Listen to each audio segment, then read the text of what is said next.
Good morning, ladies and gentlemen. First of all, thank you very much, AFBI and LMC, for inviting me here this morning. To sum up my beef operation in 15 minutes is going to be very, very hard, and so I'm going to go quite quickly. So, key drivers on my farm, I may say this is just the way I do things. It may not work for everybody, but just the way I see things. Key drivers on our farm: gross margin per hectare, kilos of live weight per hectare, carcass gain, quality of forage and winter rations, health and welfare of stock, soil fertility, grass production. And the key to all those things there is research, looking for new research. I've been a co-researcher with AFBI on a couple of trials, heifer synchronization and 24-month calving, and I'm Vice Chair of Agri-Search Beef, which invests levy payers' money in looking new ideas and new methods of making the beef industry more efficient. The end product, markets, specifications, contracts, producer groups. As Ian said, I'm a member of Strangford Down Lamb Cooperative. We market a lot of lambs, a lot of beef. We buy fuel, buy meal, buy other inputs. This allows us economies of scale. We can buy in a greater volume. Market specs, very important. I have 3 classes of beef at home. I have Aberdeen Angus, which go to the foil group, 2 Tesco's Aberdeen Angus, very tight spec, over 260, under 360, under 28 months. Must be better than straw for 90 days. If they want one red ear, one white ear, they'll get that as well. But they pay me well for it. And this is the thing that most beef farmers want. If you produce something to their spec, you must be paid for it. I've Herefords go to another contract, and all my commercial beef go to Newry, ABP. And what can I offer, and what can farmers in Northern Ireland offer? Well, lots of things actually. We're quality assured. We're an island. Basically, we're disease free.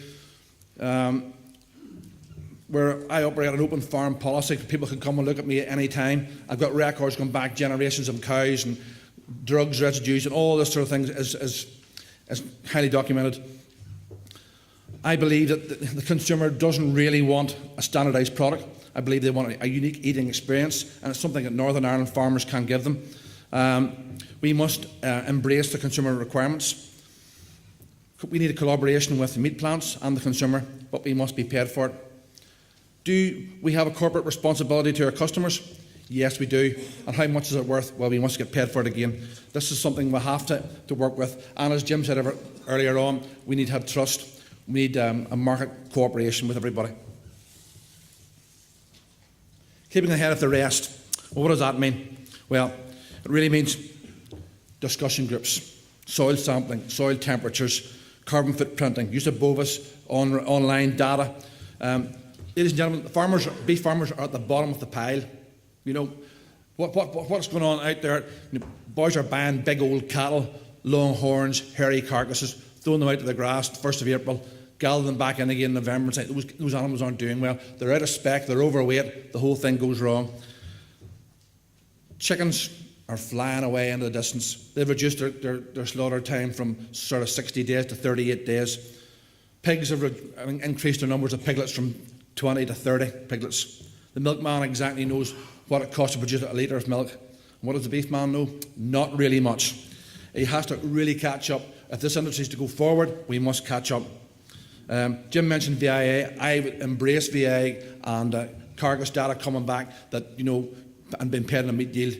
I am looking for carcass gain on my animals. I don't really care. They're doing 1.3, 1.4 kilos, but they're doing 1.8 to 1.9 of carcass a day. There's where the money is, and I want to get paid for it. Getting stuck into the work, what does that really mean? Well, in our country, there's the flashing light syndrome. Men go out at night to do work on tractors, and they're too busy working and not enough time spent thinking. The same old thing, day in, day out. They get down on themselves. They don't really want to embrace change. You need a light bulb effect. I had that light bulb effect that was through 2 Dart advisors, Kieran Mealy and Neville Graham at the time. And they took us to farms, showed us new opportunities, new ways of doing things, and we have done that, and it really has turned our business around. Go and get advice. Look over the hedge. Beef farmers, look over the hedge at your dairy farmer neighbour, because he's making money. He's made money for a long time, so he's doing something right.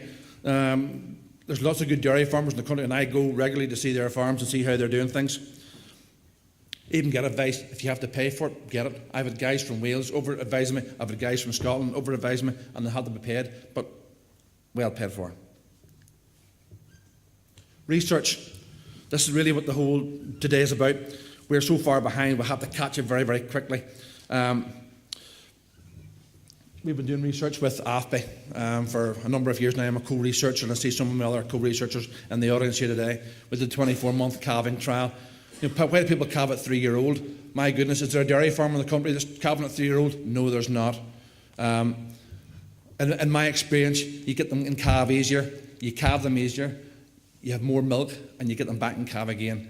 It doesn't make sense to let a heifer run around a field for an extra year on a baldy field, ground rent, cost of production, carbon footprint, the whole thing just does not add up.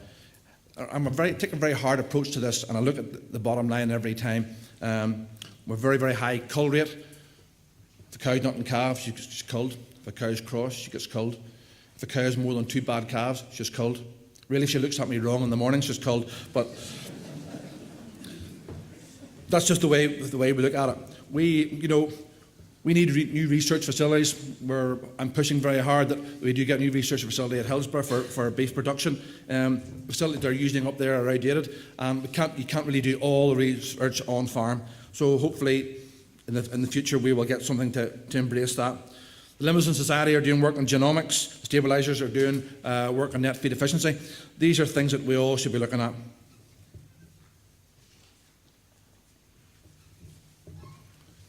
Methods that we've been using to reduce the cost of production.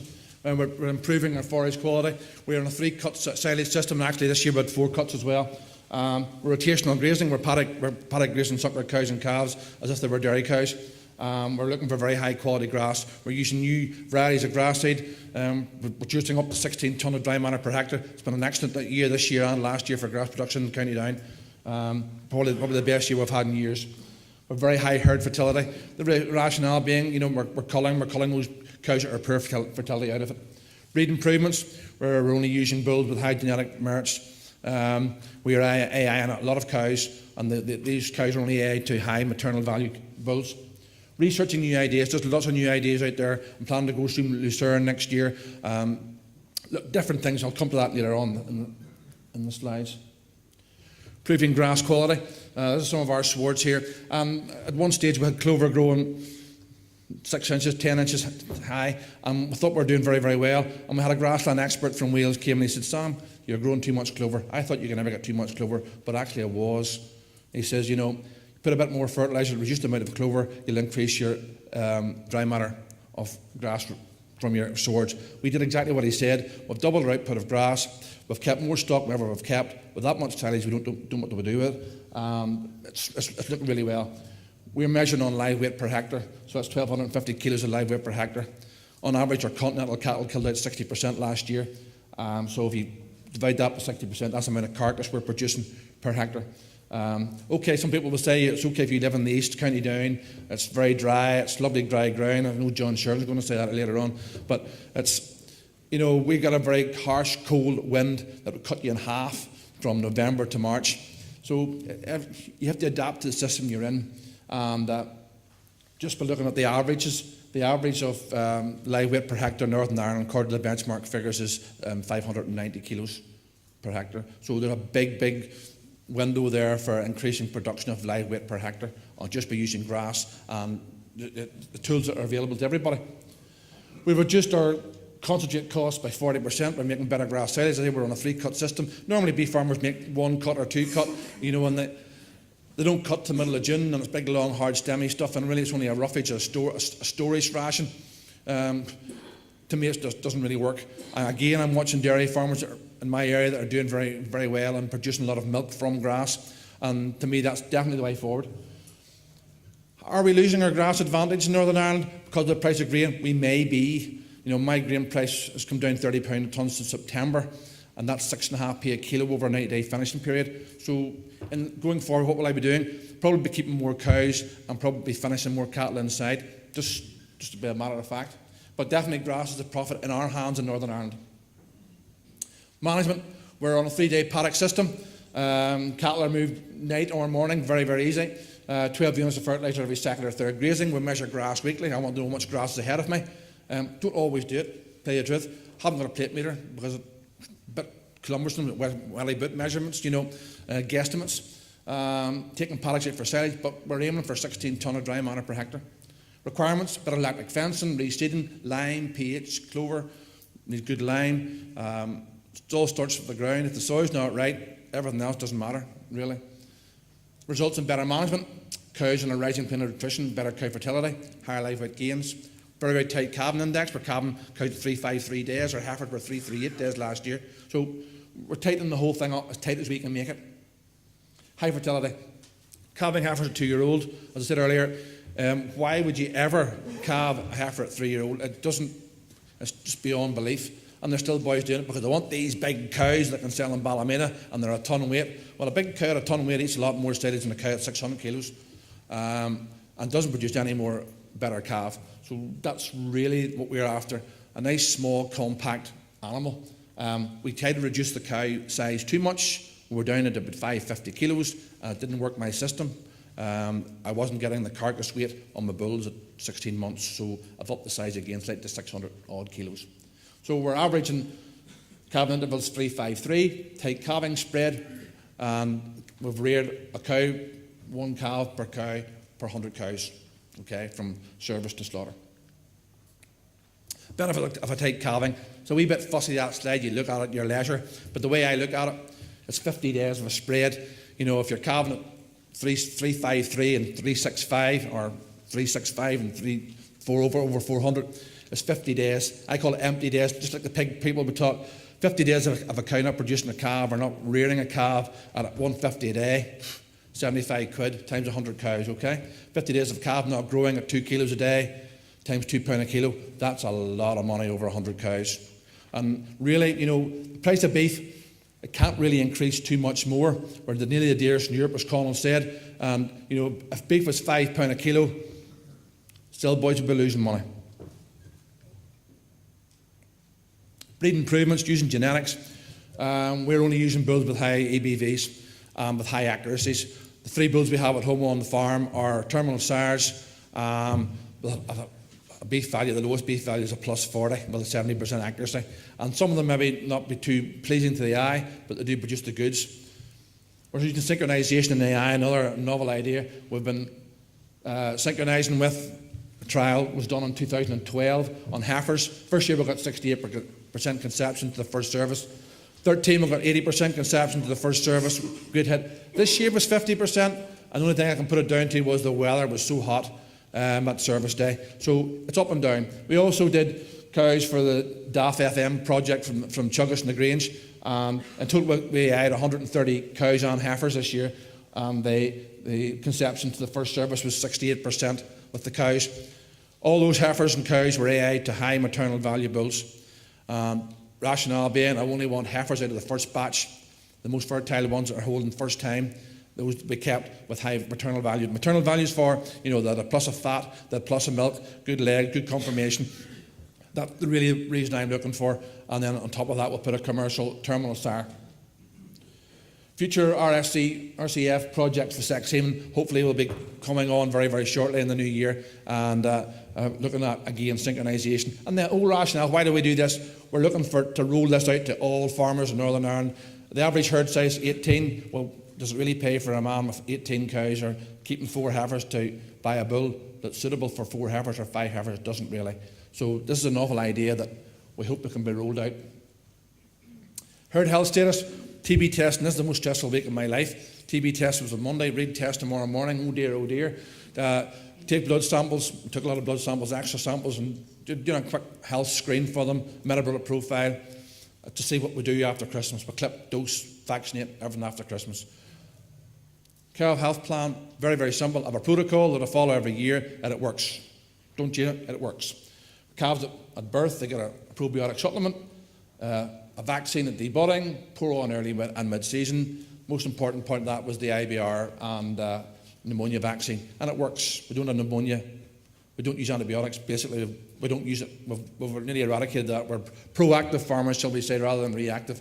And we're penny wise rather than pound foolish. Because we've been there. We've lost cows with pneumonia. We've run about with injectors in our pockets and bottles of LMC and new floor at £60 a bottle. And we've lost calves. We don't do it anymore. Performance on my farm. This is what we're currently doing. We have a stocking rate of 3.03 cow equivalents per hectare. We're producing 1,250 kilos. That was up to July, and this year will be better. I've had constantly over a tonne in this past 5 or 6 years of live weight per hectare. I don't think it's really rocket science. I don't. Cow weaning efficient. We're weighing the calves coming off cows, and weighing the cows, taking off 45 kilos for the cow weight, and we're averaging 48%. Aiming to get cows conditions over 3 or better at weaning. Dead easy this year. Grass abundance. Cows come in very, very fit. Daily live weight gain. Well, it's not really a big consideration to me. Steers 1.3, steers 0.95, bulls 1.3, heifers 0.9.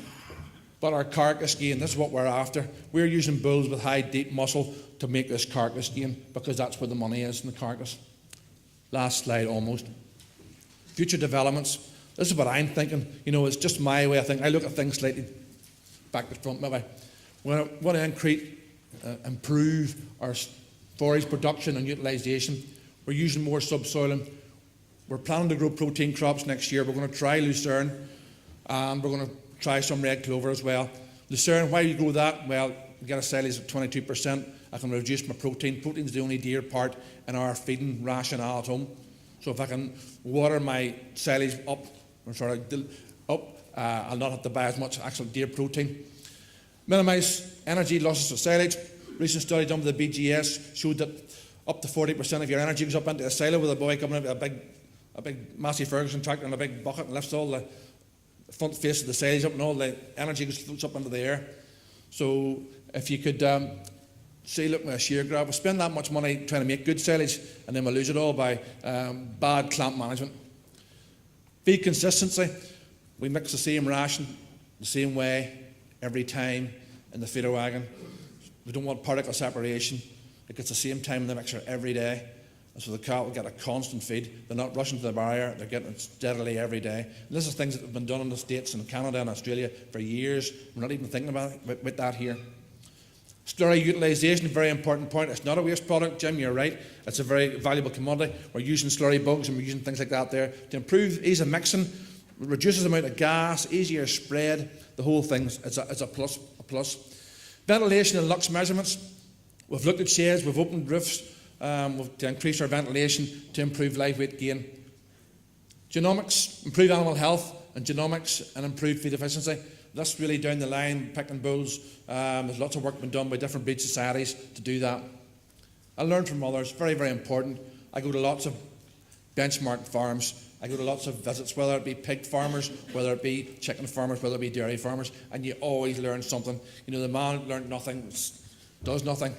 So I would advise everybody to go to as many of these events as you possibly can. And carbon footprinting doesn't really make much difference to the beef, but it's consumer perception. That's what the consumer perceives, and we have to provide that. And the winning, why do I do it? We've a great passion for the beef industry. I'm very, very proud to be a beef farmer in Northern Ireland. And I will carry the flag, but we all must get together and carry the flag together. Thank you very much.